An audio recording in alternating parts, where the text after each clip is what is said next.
Hello and welcome to the Trading Post podcast, where we unlock the secrets of business-to-business trade, dive into powerful networking strategies, and share my exciting journey of using a podcast to market my business instead of relying on SEO. I'm your host, Trader Stu.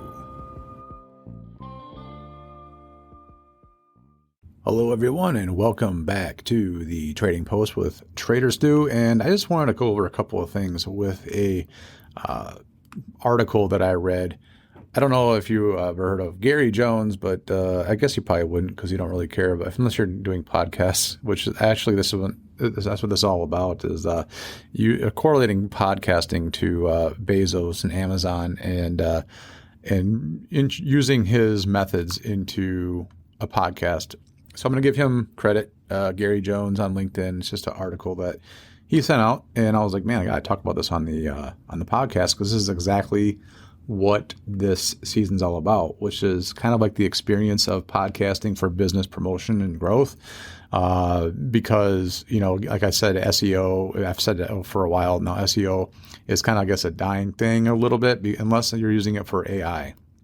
AI still looks for certain keywords, I guess, but you know, like I said before, when I do searches now, I'm using Copilot or Perplexity, or even if you just use Google or even Bing, just on the main, if you search for something, you're not pulling up any more links to websites to get your information. You're getting the synopsis, quick snapshot of all the information on those, and it puts it all in one paragraph. And usually you just read that. It's satisfying enough. You don't go any further. Unless you're really into the, what do you call it? I guess information at hand, and you want to dive a bit further, then maybe you might scroll down and then look through all the articles and podcasts or web pages and blogs and Reddit and, you know, LinkedIn, whatever. But, you know, those are websites for businesses, and maybe you'll get information that way or SEO that way if you're shopping or doing shopping stuff. But really, from what I've heard from other people, is that they are concentrating on other things now other than SEO and spending hours and hours and hours doing that. So real quick then, not real quick, I guess, we got a few minutes. So everyone, of course, Jeff Bezos. Today, it just happened to be not planned. I just read the article this morning, is that I guess he launched or is launching or has launched, or I don't know, the first all-female crew for Blue Horizons or Blue something or other for his rockets. Anyway, for the all, you know, female crew. So kind of fitting that we're talking about this because, you know, he's always doing something different and trying different things. And I guess this is one of them. So of course, you know, and y'all know about his success with Amazon. So I like to correlate that into podcasting. If that's a possibility, we'll see. He had long-term vision for Amazon since the beginning. I forgot what he originally called it, but basically his boss told me it was crazy to sell books online, and that was stupid, and actually used books online. And he started out of his garage, you know the whole story. And so now you can pretty much buy anything you want on Amazon. And he completely transformed e-commerce, and now everyone has to mimic or copy him to get any kind of customer satisfaction, because they're looking for, I hate to say this, but 2-day shipping or whatever. I guess in certain areas they're using drones for same-day shipping or hour shipping. But I got to be honest, I'm in Metro Detroit, and I used to be able to rely on that Amazon Prime 2-day, and it's not happening anymore like it used to. I almost feel like it's the days of, remember ATMs when they were free? I know you got certain banks and credit unions that'll reimburse you the fee if you get charged, and I do at certain ATMs, my credit union does reimburse me whatever the fee is. But I remember back in the day, back in 2000, 2001 or something like that, I had spring break in Destin, Florida. I think I paid $20 once to get out money. So then, of course, you know, you got to make it worth your while and pull out more than 100, because otherwise you're paying 20% just to get your own money out of the ATM. It's crazy. But back in the day, it was free. And now, you're correlating that with the 2-day Prime, and it's not happening anymore, and people are starting to, I guess, accept it. And honestly, my wife and I are looking at not renewing the Prime subscription because it's just not like what it used to be. We're getting this cheap, Chinese-made stuff that it's like false advertisement. Like the clothes are. I bought this cool jacket that looked like it was crushed leather or something like that. At any rate, Jeff Bezos was originally really into all the customer service. He was like customer obsession, was what he called it, and it transferred that pretty well, as you can already know. He's many times over a billionaire. So the strategies I hope to align with the Trading Post podcast by helping the entrepreneurs or business owners, whatever you want to call, understand barter, networking, and all the trade associations. Because, like I said, we're all over not we, as in the company I work for, Metro Trading, but there's trade associations, multiple per state in most cases, especially in metropolitan areas.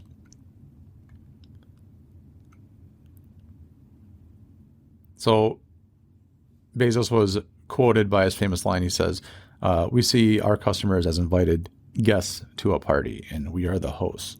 So, that, of course, that would transfer into a podcast because we're the host, and I hope that the customers are invited to a party, which is listening to a podcast. It might be beneficial for them as well. So, right now, with everything going on in the world, AI and internet and trade, all the trade problems that's going on, or no, if it's problems or success, I guess we'll find out, right? But everyone's looking for more creative solutions. For example, like barter, that shapes their business and maybe even their content, depending on what they're into. Selling ad space, marketing, restaurants do great with barter. So that's one of the great things with doing something like a podcast or owning the business and using a podcast to leverage your restaurant or marketing, is that you can be on more of a personal level, especially if you're trying to get outside of your immediate area, because people buy from people who they know, like, and trust, right? So there's that. And if you're a podcaster, you're probably not a fly-by-night kind of snake oil salesman. You are going to be in it to win it, because you are putting yourself out there, and it's time consuming and very in-depth way of doing business or marketing yourself is do a podcast or a radio show or whatever, YouTube even, right? So same thing, kind of. And that's the other thing I was going to talk about too, is that with the podcasting, everyone, it's a long game. So you have to be patient. Bezos even says you have to emphasize on patience, perseverance in building Amazon.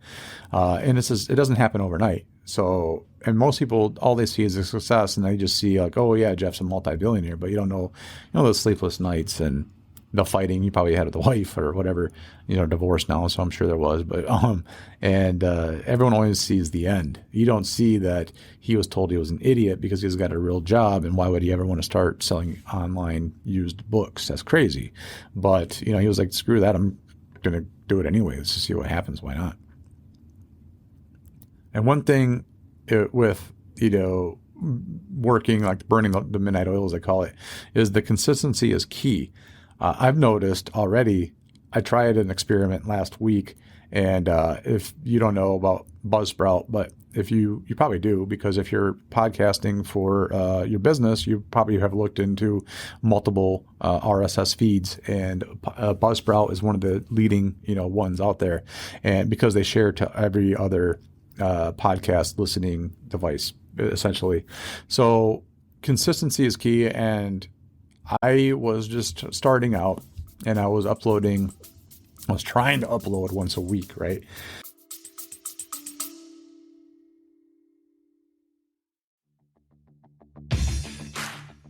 All right, you marketing leaders, strap in for a wild ride to the neon-drenched psychedelic landscape of 21st century advertising. We're about to dive headfirst into the exciting realm of Get Prepped, a video game that's not just a game, but a revolutionary way to market your products to the masses. Picture this. You're sitting in your living room, eyes wide with wonder, when suddenly you're transported into a virtual world where the lines between reality and fantasy blur like a dolly painting in a microwave. This, my friends, is Get Prepped. And it's about to turn the advertising world on its head. Get Prepped is here to help. Forget everything you know about advertising. This isn't your grandfather's Madison Avenue approach. This is the future, and it's as breathtaking and thrilling as a sunset over Las Vegas. Imagine your product right there in the hands of your potential customers.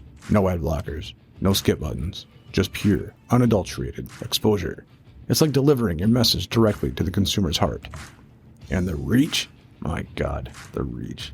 We're talking about an industry 3 times the size of movies and music combined. It's a behemoth, a leviathan of capitalism that makes YouTube look like a public access channel in BFE. But here's the kicker.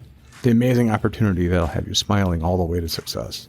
It's affordable, cheaper than many traditional marketing methods. For the price of a year's worth of SEO snake oil, you can have your product showcased across the virtual wonderland for eternity. So listen up, you innovative thinkers. The world is changing. If you don't change with it, you'll be left behind, a relic of a bygone era, like phone books or human decency. Get prepped isn't just a game. It's a ticket to future of advertising. The wave of the future is coming, and it's either ride it or be crushed beneath it. The choice, you visionary leaders, is yours. Well, it didn't. It works sometimes, and I got caught up into business and sales, and you get, things, life and whatever. So, and it has this really cool chart that shows listeners. The key thing that I always recommend to anybody in YouTube, because YouTube has the same thing. They have the algorithm, they have the chart, the listeners, the downloads, the likes, the comments, and they have all the engagement, all these stats. If you've never done YouTube, there's all that for you on there as well. And same thing with Buzzsprout, right? So less dynamic, but same principle applies. So I would say don't look at the actual total numbers, because when you're first starting out, you're going to have maybe like tens of listeners, right? Tens, maybe dozens, if you're really good.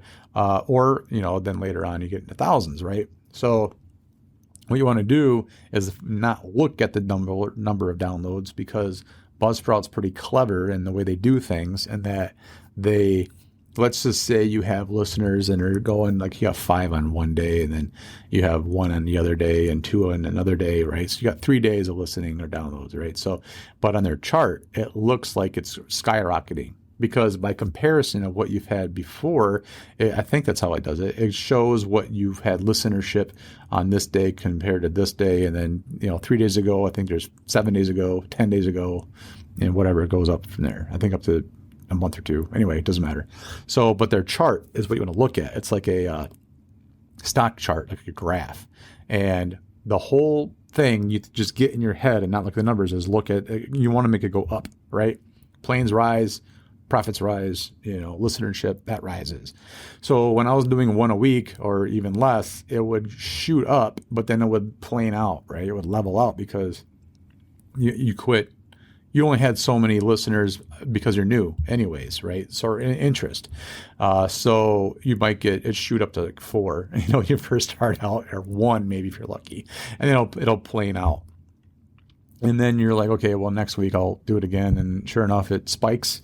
And then maybe you get another bump now because you're, a little bit 2 or 3 into it, and then it'll plane out and like level out. So you want to stop with the level outs. So now that I'm kind of getting going here with the podcasting, is that I'm trying to do 2 a week. So like Mondays and Thursdays. It was Tuesdays, like Trade Tuesday, but it just didn't work. Tuesdays, I don't know why it just didn't work. So now I'm trying to do Mondays and Thursdays. And now what I'm seeing is that line just continues to climb and climb and climb and climb and climb. And it's all you got to do. It's all you got to worry about. Make it go up and not let it ever plane out. And when it starts planing out, hit it with another podcast. You just got to upload and post and share and keep that line going up. And eventually, hopefully, you'll get eventually monetized, and you can earn sidecome money. I call it sidecome money because it's unintentional money that you're getting from just doing a podcast. That the original thing was just a network and show your business, right? So it's kind of cool. And it's like innovating. You're trying different things. Even Amazon, it talks about, he experimented and he had different breakthroughs, like the AWS or Prime.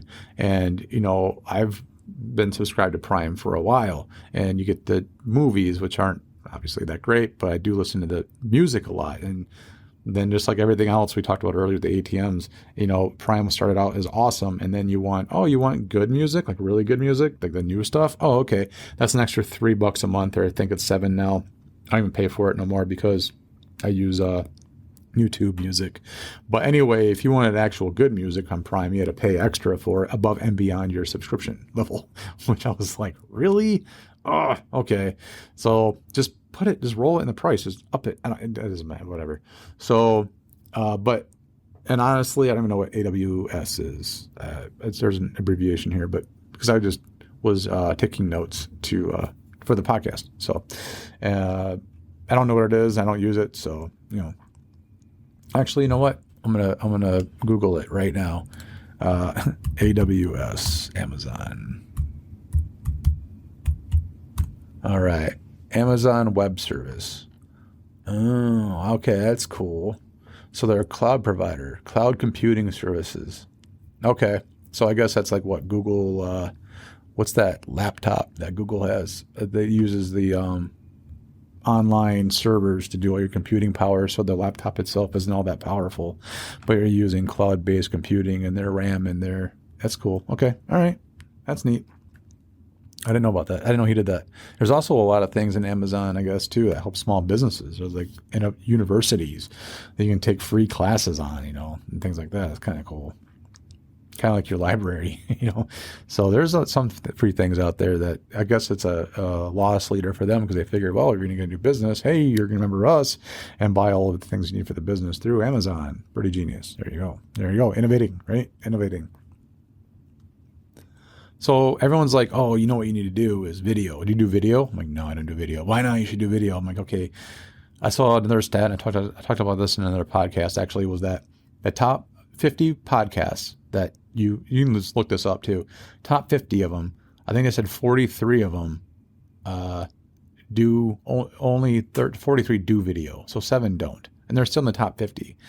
Now, what are the odds to get in there without it? I don't really know. But here's what I do know is that I tried doing video podcasting and it doesn't work. For me, it doesn't work because why? It's a lot of setup. You got to deal with the shadows and the lighting and fix your hair, wear the right clothes, the proper background. I don't know. It's harder for me. It seems like worse to be able to look down and read things for notes when you're on video. And then there's more editing too, because now you don't want to look down all the time and read from your screen or paper, to me anyway. And then, you look up and look down, look up, down. And to me, it just seems like, it's annoying. So I don't, and also my podcast is for B2B, right? And what do you know about business owners? Busy. So the whole point, the original idea of the podcast was to explain barter, because I'm a sales guy, right, for barter. And I'm like, hey, if you don't understand it, here's a link to a podcast that I made up. And then there you go. Listen to it later, or while you're doing something, or while you're picking up the kids or driving or whatever.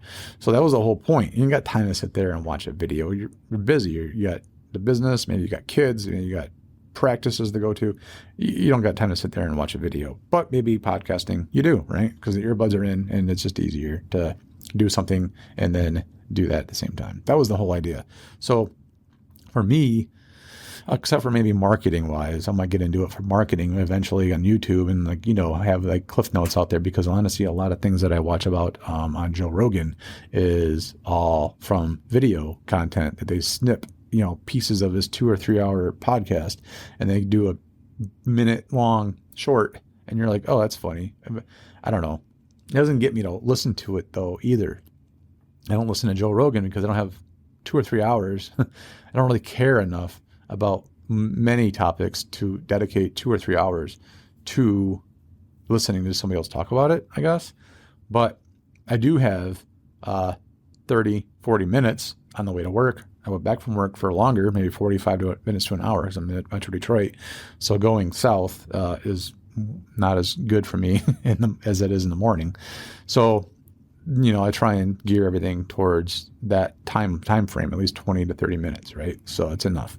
And then go on about your day or whatever you're going to do. So I always say, try new approaches. Did you know in your business, did you know that I saw a stat this morning that last year was a record-setting year for business applications?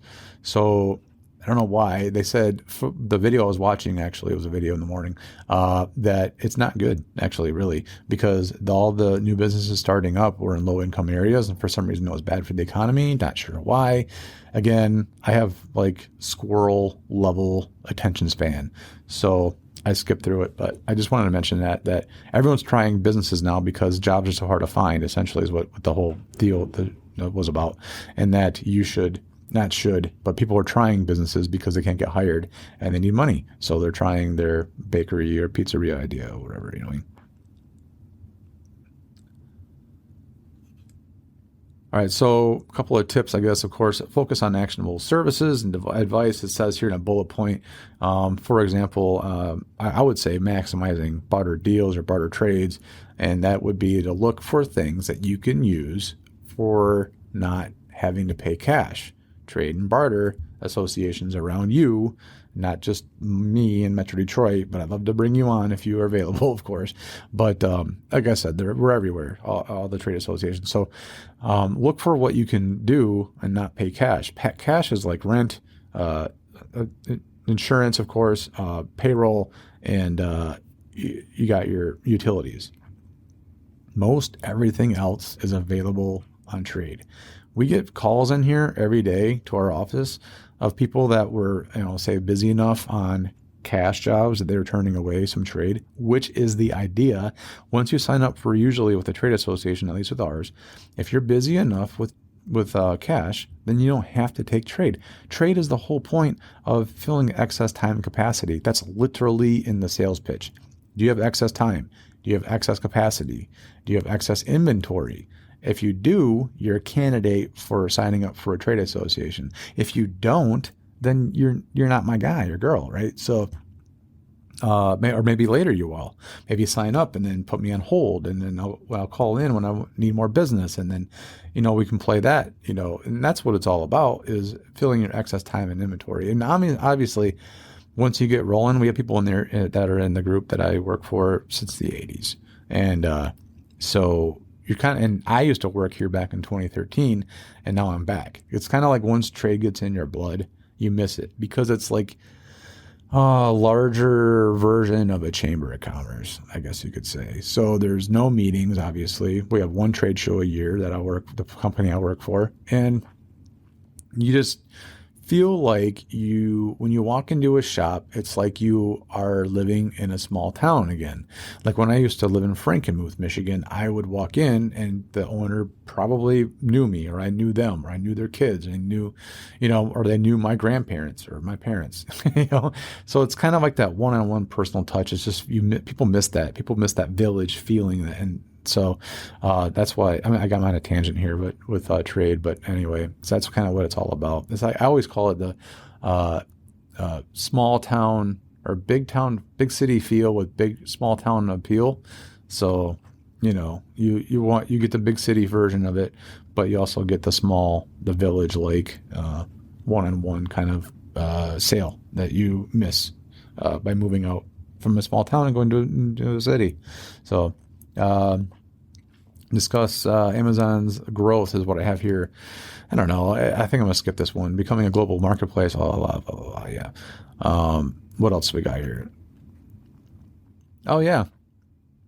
One way you can scale your show is collaborate with other podcasters or anyone in your industry. So for me, I use Alignable, and I'm in podcasting groups, and I'm actually in a podcasting group or two, I think it is, and LinkedIn as well, which I think is where I found this article from. So you just never know by just joining a group, things you might learn through an email. That's all this was an email, and just talking about an email right now. So you just, you never know where you get your next big idea from. Monetizing is another thing I wanted to talk about too. Everyone always talks about, you must make, are you making money yet with your podcast? No, I'm not. I'm not monetized. I would like to be one day. I'm kind of sponsored, I guess you want to say. Am I sponsored? I don't know. I thought about changing my intro to, or having mid-rolls actually for Metro Trading Association, because I am doing the podcast and they know it on, the company watch, right? But it's good for them. It's good for me. It's good for everybody because their name is out there. I talk about Metro Trading all the time. Like that's the best thing, I think, for a business. I think every business should at least look into it and try it, or a nonprofit for sure. Definitely nonprofits should do a trade association. So, yeah, it's a win-win. And I probably should make that like them a sponsor, I guess. I don't know how that works for taxes and all that stuff. Like I said, I look it up, but it doesn't matter. I digress. Repurposing. Okay. Yeah. We were talking about repurposing content, right? So, Rogan has a whole team that does this. They take clips and snippets out of his show and they put it into 45-second long format and boom, put it on social media. And then I guess they might get clicks or whatever. But, anyway, for me, it hasn't worked on me. I don't like, oh, I want to tune in and watch, the whole show. Even with Trump, I didn't watch the whole thing. Or was that Neil deGrasse? He had cool things. I didn't either. It doesn't matter. So what else we talked about here? A couple of things before we quit. Prioritize your audience, it says. Yeah, well, I mean, obviously you're going to prioritize your audience, but honestly, I think your audience will prioritize you. And that's the whole point with blogging or podcasting, YouTube videos, is that you are going to be in a niche and then you market it. And then those people automatically are going to like tune into you, right? So, and like I said before, podcasting is the long game. You're going to burn out long before you're going to see any monetization or I think even maybe any benefit in the podcast. So there's a natural thinning out of the herd, I think, for podcasts. I think it's one of those things, I'm going to try it, that if you can make it happen, it's, you're going to win big. But also, I won't say you'll lose big, but you'll lose time, try experimenting. I'm experimenting right now. I'm doing this thing that nobody else is doing with the seasons. I'm using seasons as a category. So season 1 is all about trade. Let me look here, go through, here we go. So season 1 is trade, education and member spotlights. So, and then 2 is networking and networking ideas. And I'm trying this networking with kids idea where business owners, entrepreneurs, realtors, whatever, come to a networking event, bring the family, bring the kids. And we're in a kids friendly environment. The kids can go play, or they can participate in networking like I used to with my grandpa, and then go from there. Now you hand out business cards, you stop by on the way home from school, maybe grab a snack at the concession stand that they have there. Like we're at Jungle Java, for example. Then you got to worry about dinner that night. You networked, the kids played, they met new friends, bada boom, bada bing, next month, rinse and repeat, right? So that's what season 2 is all about, just networking, Chambers, Alignable, LinkedIn, my networking group that I started, all of it. So, and then season 3 is the next category, and that's what you're listening to right now, is experience podcasting for business and promotions. So I got to find better terms for this because no one's going to remember any of this stuff. But like I said, I'm trying new things. I'm experimenting. So it's all about I hate saying my experience of podcasting because it's almost like, what do you care? But I know there's no other way to say it or do it. But people only seems like are popular once they're successful. I am showing you the live struggle, I guess you want to say, of doing a podcast for promoting a business or marketing. So, and then the ups and downs and pros and cons and mistakes, essentially, right? So let's see what else we got here. So thinking like Bezos can help not just to build a successful podcast, but thriving business and a trade association too. The guys who were thought of the trade and barter back in the day, Metro Trade was one of the first back in the 70s, late 70s, 78 actually, to be specific. So, you just never know. And trade associations come and go. So you got to be, I think, almost like first in wins, or one of the first, right? You got the first and you got the competitor, kind of like Lyft followed Uber, and are they the same now? Did one buy out the other yet? I can't remember. It usually happens too, so there's that. All right, well, that's it for now. Thanks for tuning in to the Trading Post to trade ideas and services with each other eventually, hopefully one day, maybe. Anyway, be sure to subscribe, leave feedback if you can, if you want to. And next time, we will talk about something maybe in a different season. Probably the networking thing, actually. I don't know. We'll find out. I kind of play these. I shoot from the hip. I'm not a really good planner, so I just shoot from the hip and try it and go from there. All right, that's it. Be good or be good at it. The thoughts and views expressed in this podcast are solely those of the host and do not reflect the official policy or position of Metro Trading Association. Although the host is an employee of Metro Trading Association, this podcast is intended to educate entrepreneurs on the benefits of professional trading regardless of their location. Additionally, the host reviews various pieces of camping gear due to the Association of Trade, Barter, and Prepping.